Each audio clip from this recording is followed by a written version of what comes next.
Assalamualaikum warahmatullahi wabarakatuh. Hai anak-anak, apa kabar?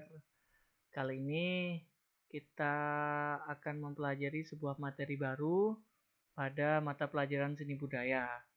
Pada kegiatan kali ini, Bapak akan memberikan materi karena kalian sedang melakukan proses kegiatan pembelajaran di rumah. Oleh karena itu, mari kita simak pelajaran ini. Perkenalkan terlebih dahulu, nama saya Ilham Saputra, guru seni budaya di SMP Negeri 2 Geger, Kabupaten Bangkalan, Provinsi Jawa Timur. Pada kesempatan kali ini, saya akan memberikan materi pembelajaran seni budaya di SMP kelas 8 pada semester genap pada bab 9, yaitu pada seni tari dengan pokok pembahasan gerak tari tradisional. Sesuai dengan kompetensi yang ada pada kurikulum 2013, kompetensi dasar yang ada sesuai dengan materi ini yaitu memahami penerapan pola lantai dan unsur pendukung gerak tari tradisional dan memeragakan cara penerapan gerak tari tradisional berdasarkan pola lantai dengan menggunakan unsur pendukung. KD yang akan saya bahas yaitu KD 3.3. Untuk 4.3 akan saya jelaskan pada pembelajaran yang selanjutnya. Tujuan pembelajaran pada kegiatan kali ini diharapkan nanti kalian sebagai peserta didik akan mampu membedakan jenis-jenis tari tradisional sesuai konsep, menjelaskan unsur utama tari tradisional sesuai konsep, dan menjelaskan unsur pendukung tari tradisional sesuai konsep. Jadi nanti akan ada penugasan di akhir pembelajaran ini di mana kalian wajib mengetahui 3 pembahasan ini supaya kalian bisa melakukan kegiatan evaluasi atau kegiatan penugasan dengan baik. Selamat belajar. Anak-anak, pada bahan materi di pembelajaran kali ini ada 2, yaitu mengenal tari tradisional dan unsur utama dan pendukung tari tradisional. Untuk pertama kali, kita akan membahas tentang mengenal tari tradisional. Tari tradisional ini memiliki 3 macam. Yang pertama adalah tari primitif, yang kedua tari klasik, dan yang ketiga adalah tari rakyat. Tari primitif memiliki keunikan atau ciri khas yaitu ungkapan kehendak dan keyakinan. Artinya apa? Tari primitif ini dibuat oleh orang-orang terdahulu kita untuk melakukan proses ibadah atau proses melakukan sesembahan sesuai dengan keyakinan pada zaman dahulu.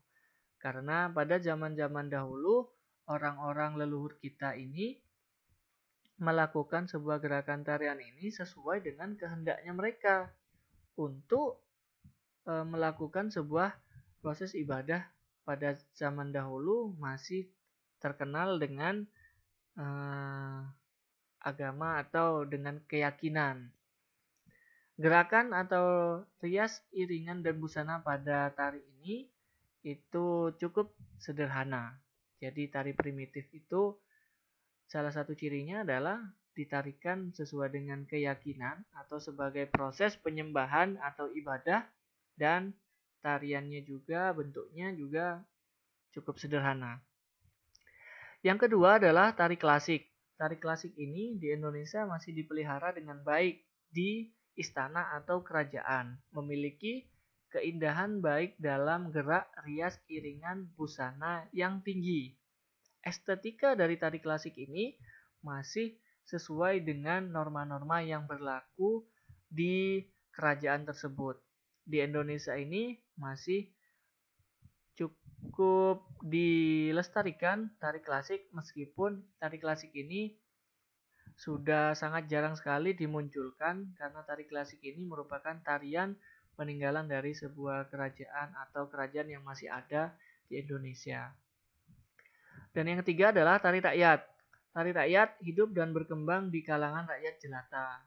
Gerak, rias, iringan, dan busana sangat sederhana, namun lebih variatif dibandingkan tari primitif. Tari primitif dan tari rakyat ini sama-sama berasal dari kaum rakyat. Namun yang membedakan adalah pada tari rakyat ini tidak digunakan untuk proses penyembahan atau ibadah. Nilai-nilai sosial yang ada di masyarakat itu menjadi poin utama untuk dijadikan sebuah gerakan tari, supaya ada perbedaan di masing-masing wilayah tersebut tergantung pada nilai-nilai sosial atau nilai-nilai adat yang ada di suatu wilayah tersebut. Namun, pada gerak tari rakyat ini sangat variatif. Oleh karena itu, pada zaman sekarang, tari rakyat ini menjadi sebuah pijakan untuk dibuatlah tari kreasi yang baru. Dengan pijakan adalah nilai-nilai tradisional pada tari kerakyatan. Keunikan tari tradisional. Yang pertama, terdapat keselarasan gerak dengan irama. 2. Terdapat penghayatan, pengungkapan, dan ekspresi ragam gerak. 3. Terdapat keselarasan antar penari menggunakan pola lantai, penggunaan properti untuk melakukan gerak tari. 6. Penguasaan ruang pentas. 7. Penataan tata rias dan busana. Dari ketujuh keunikan ini, pastinya masih banyak lagi sebenarnya keunikan-keunikan yang ada pada tari tradisional di Indonesia. Contoh keunikan tari tradisional.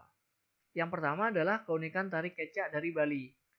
Keunikan terdapat pada gerak dan iringan tari, disajikan dengan bentuk melingkar sambil menggerakkan tangan ke atas sebagai simbol lidah api yang menyala, sambil mengucapkan cak cak cak sebagai iringan gerak tari. Keunikannya terdapat pada gerak dan iringan. Gerak pada tari Bali ini, tari yang berasal dari Bali ini dilakukan oleh dua jenis penari. Ada penari utama dan penari pendukung sebagai penari yang bertugas membuat iringan pada tari tersebut. Namun penyajian dari penari yang melingkar ini tidak terlepas dari pendukung penari utama yang berada di tengah. Penari yang ada di samping ini, dia menari sambil membunyikan suara dengan ritmis, sehingga si penari yang ada di tengah dapat menarikan tarian yang sesuai dengan perannya ini, sesuai dengan ritmis iringan yang dihasilkan oleh penari yang ada di sekitarnya. Yang selanjutnya adalah keunikan gerak tari pada Yosim Pancar dari Papua. Keunikan terdapat pada gerak kaki yang ritmis dan iringan tari. Tari ini dilakukan dengan menari sambil memukul tifa. Butuh keahlian khusus untuk melakukan gerak tari yang dinamis pada kaki sambil memukul tifa. Berbeda dengan daerah Bali tadi, di mana di Bali gerakan tangan menjadi komponen utama dalam gerak tarinya. Di Papua, keunikan geraknya itu terdapat pada kaki. Gerakan kaki yang cukup dinamis ini menjadi sebuah ciri khas wilayah Indonesia bagian timur. Dan ritmis musik yang dimainkan dari tari ini dilakukan oleh penari itu sendiri dengan menggunakan alat. Berbeda dengan di Papua tadi, di Bali, kalau di Bali bunyi musik yang dimainkan dari penyanyi melalui suara atau musik iringan internal. Nah, kalau di Papua ini termasuk dalam iringan eksternal, meskipun yang dilakukan oleh penari itu sendiri. Ini adalah contoh keunikan tari tradisional yang ada di Papua. Untuk materi selanjutnya adalah unsur utama dan pendukung tari tradisional. Unsur utama tari tradisional yaitu wiraga, wirasa, wirama.